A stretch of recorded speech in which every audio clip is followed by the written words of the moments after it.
Looking at our world from a theological perspective. This is the Theology Central Podcast, making theology central. Good afternoon, everyone. It is Saturday, May the 13th, 2023. It is currently 1:27 p.m. Central Time, and I'm coming to you live from the Theology Central studio, located right here in Abilene, Texas. If you are a frequent listener to this podcast, you have probably noticed that things have been a little different this week. You've probably noticed that at the beginning of the week, there was just a few episodes, nothing big, nothing major. And then as we got further into the week, you realize all broadcasting just stopped. There was no more uploads. There was no more live broadcasts. There was nothing. It was just complete silence. And the reason that has occurred is because, well, a great tragedy happened. A very horrific tragedy has occurred.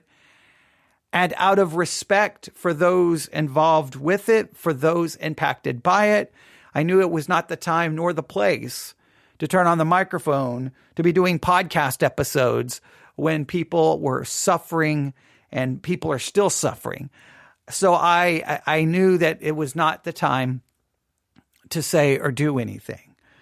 But I feel that today, at the very least, I need to turn on the microphone, at least explain to people. I'm not going to go into any details because that would not be right for those who are suffering and dealing with a tragedy. It would not be right. And I don't want to use a tragedy for, a podcast episode. But I do feel that I want to at least let people have an idea of what has occurred, what will be happening over the next couple of days, and about when you can expect things to return to some level of normal broadcasting and normal, podcasting. So everything started last Sunday. If you listened to the live broadcast last Sunday school and Sunday morning, you could probably tell things were not perfect. Things were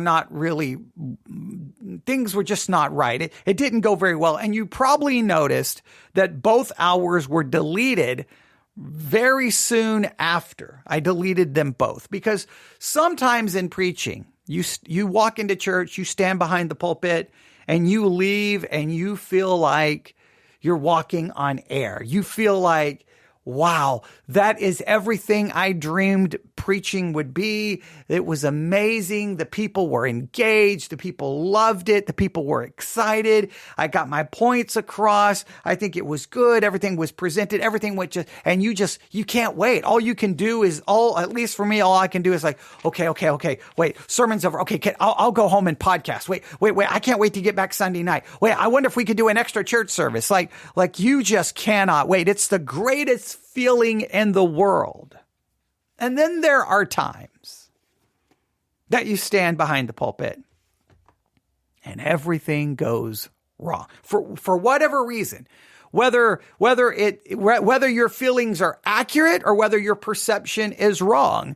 It's just a feeling you get. And again, you can't, that's not always an accurate perception of reality. But by the time Sunday was over, I felt like a failure. I was embarrassed. I was humiliated. I felt like, what am I doing? I was discouraged. I was depressed. I wanted to give up. I wanted to quit. I wanted to get rid of the podcast. I wanted to quit being a pastor. I just was ready to call it a day and say it's over. But I want you to notice something, that all the focus was on me, my feelings. I was having a pity party, you could say. I was frustrated. I was aggravated. I was like, I can do better. What am I going? I got to fix this.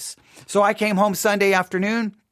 I came right up here to this study. I opened a Bible. I'm like, okay, I know I'm gonna change everything Sunday night. We'll do something that we haven't done. We'll just do a kind of an impromptu study on Psalm 4. And I felt pretty good about that. I felt pretty good. I'm like, okay, I knew like I'm going to change the way I do church. I'm going to change everything. So I come home Sunday night. I'm feeling like, okay, I think I can do this. I'm a little frustrated.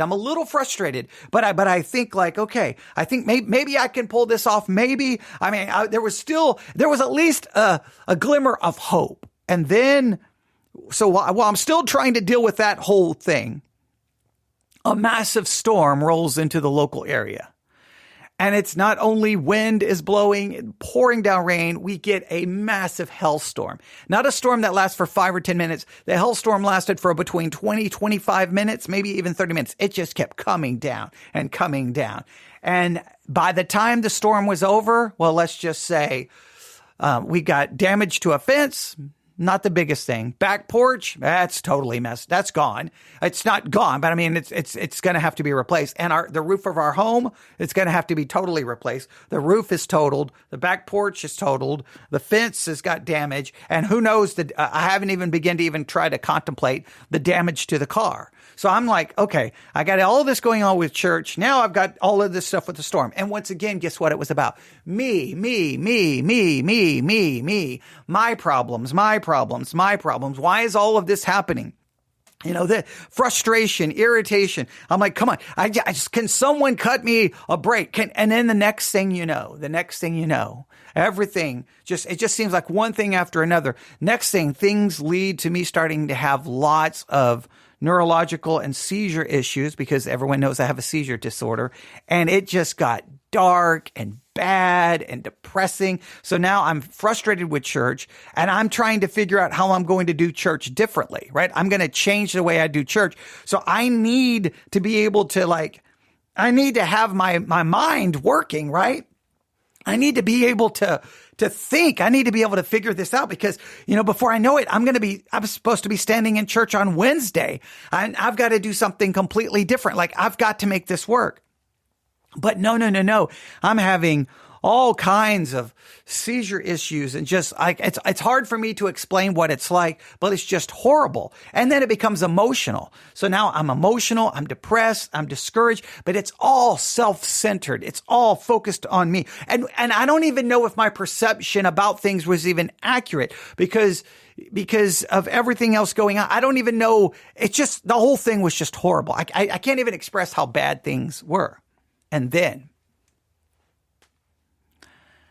we find out that a tragedy occurred. And immediately I realized, why am I so preoccupied with me? Because life is not about me. Life does not revolve around me. Why am I being self-centered? Why am I being selfish? Why am I worried about me? Why? I'm supposed to be thinking about other people. I'm supposed to put other people first. I'm supposed to sacrifice myself. I'm supposed to be dead to self, but I'm all wrapped up in my own little world. And then we get notified of a tragedy, a horrible tragedy. Now, this tragedy is going to require me to drive towards the Texas-Mexico border, about 8 hours, maybe a little over 8 hours, maybe 8.5, maybe a little less. And I will be speaking at a funeral. So obviously you can get an idea that tragedy involves something really tragic. I'm scared of what to say and how to say it, because when you speak at a funeral, I know it can go two ways. It really goes three ways. Whatever you say, nobody's going to remember anyway.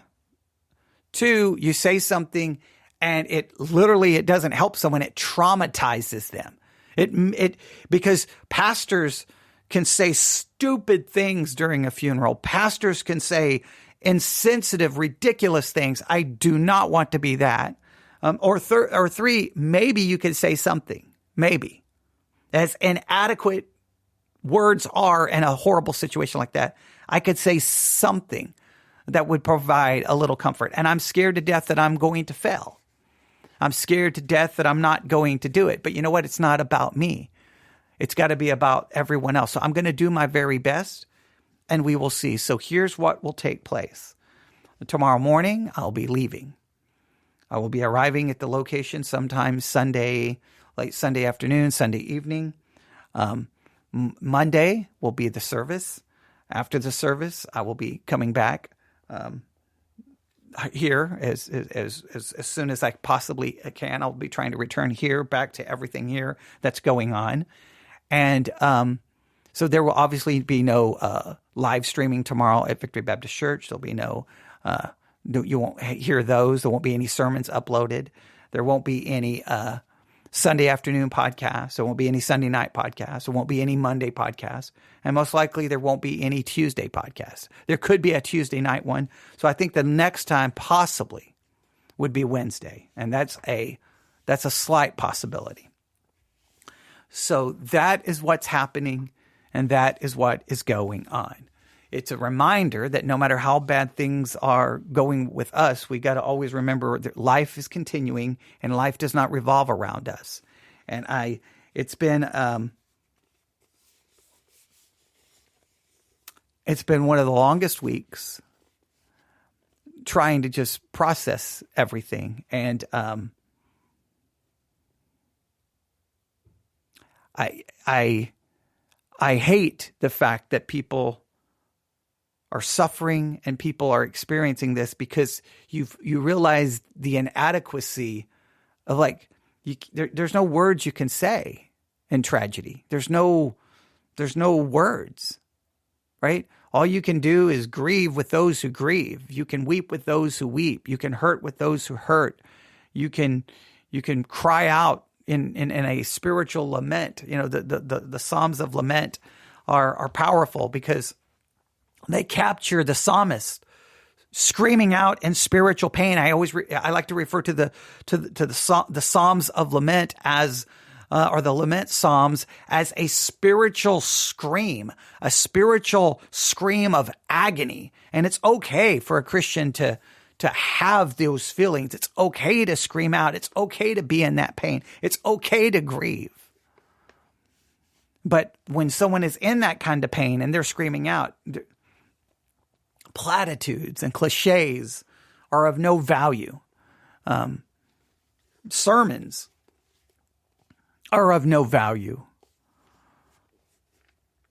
Really, very little is of value other than just doing what you can. So if I would ask you to pray about the situation. You don't need to know the situation. You don't need to know anything about it. Obviously, God does. Pray for the people who are most impacted, the immediate family and their relative, the family, close, immediate, and outside of the immediate. Pray for the family. Pray for friends. Pray for everyone involved with it.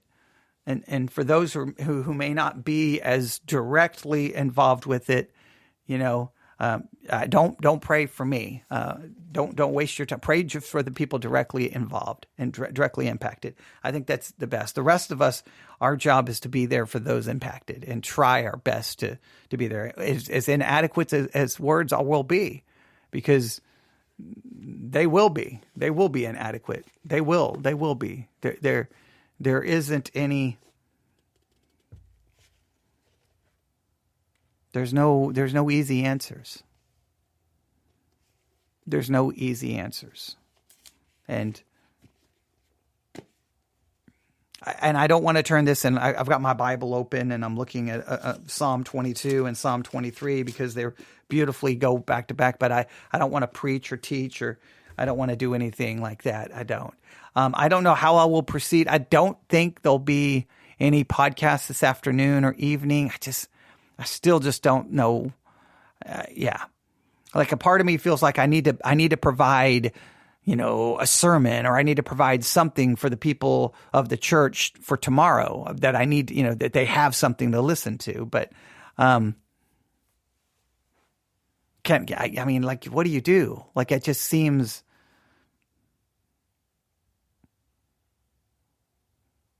I still don't feel like it's the right situation. I just feel like that's just not the right thing to do. Like, there's a part of me that thinks, I've got to do something because the people at the church, if they, what do you do? If because we're not having services because of this tragedy, they go find another church, there's nothing I can do about it. You know what I'm saying? Like, that's fine. I can't there's nothing I can do. Like I don't like the people not being provided spiritual food, but in this situation, I just feel like turning on the podcast and going, "Hey, good, welcome everyone. Good afternoon. Coming to you live. Let's talk about temptation. Let's talk about," like anything would just seem so wrong in this moment. So I'm not going to preach. I'm not going to read scripture. I'm just going to say that's the situation. So most likely you will not hear another Theology Central podcast until possibly Tuesday night or Wednesday. Tomorrow morning, I've rented a car. I will pick the car up at 9 a.m., start making my way out of Abilene, Texas, headed south. I have I've booked a hotel. I'll stay in the hotel Sunday night, and then Monday, right after, depending on how people need me or talk to me, then I'm going to try to exit as fast as I can so that the family can grieve and be together during the time. And then I will make my way back here. And then when it's appropriate, then I'll get back in front of the microphone. I know that delays certain things, but I can't worry about that. I can't worry about anything like that. We'll figure it all out. We'll put it all back together, and we'll make it work. So I appreciate your patience. I appreciate, who knows? A good portion of the audience probably doesn't care either way. They're like, "Oh, wait, he hasn't done an episode? Who cares? I don't pay attention." But for those who may been wondering or asking, that's the situation. Thank you so much for listening. And I will update you on, like I said, Tuesday night or Wednesday. And pray. And for the people directly involved. And it's just a reminder, man. Life is not all about me. And as I was having all my focus on me, realized, no, other people suffer. Other people, it's easy when we're caught up in our own thing that we don't think about anybody else, right? And I know I couldn't think about other people.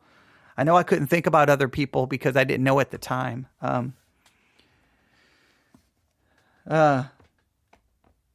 Someone said it's difficult to pour from an empty cup, despite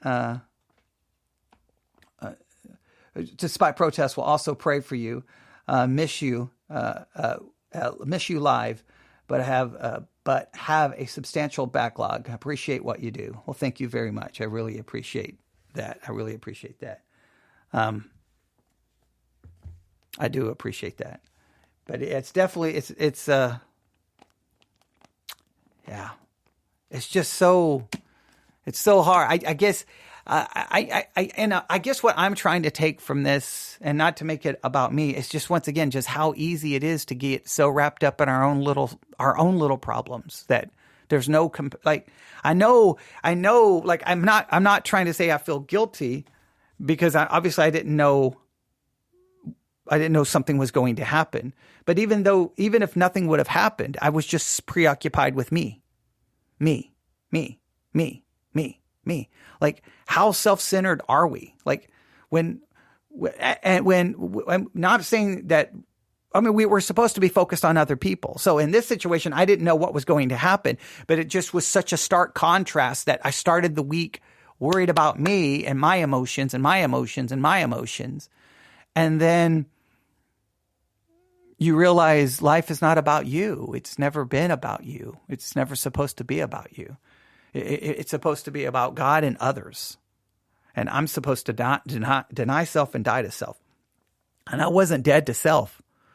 It was about me. And so it's a reminder of how selfish I can be and how self-centered I can be. Instead of being selfless, I'm selfish. And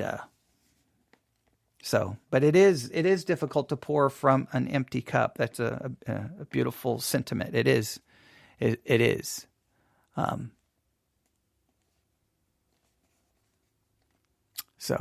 it's difficult to pour from the cup when it's not appropriate, right? It's not the time. It's not the time. But we will talk about maybe Psalm 22 and Psalm 23 sometime, or a Psalm of Lament, or maybe we'll just deal with a lot of issues at the appropriate time, but this is not the appropriate time. So again, thanks to anyone and everyone who emailed asking what was going on. I know I probably either didn't respond or just, I don't know what I said. My responses may have been short or not very, may have not been my normal way of approaching your email. So if I did that, I apologize. And if you weren't worried about it, well, then I'm sorry for wasting your time in this broadcast. But I needed to give people an update. That's the situation. We will be back. I think I'm convinced to myself now that there's just no way I can turn on the microphone tonight and try to act normal and preach a sermon. Like, just no way. There's just no way. I think it just seems wrong at this point. So we will be back. Hopefully Tuesday. I could get back late Monday night, but even that would still feel wrong. So Tuesday or Wednesday, when I feel that things are appropriate to move forward here on the broadcast, but won't realize I very painfully aware that other people will have a hard time moving on because they're the ones in the tragedy.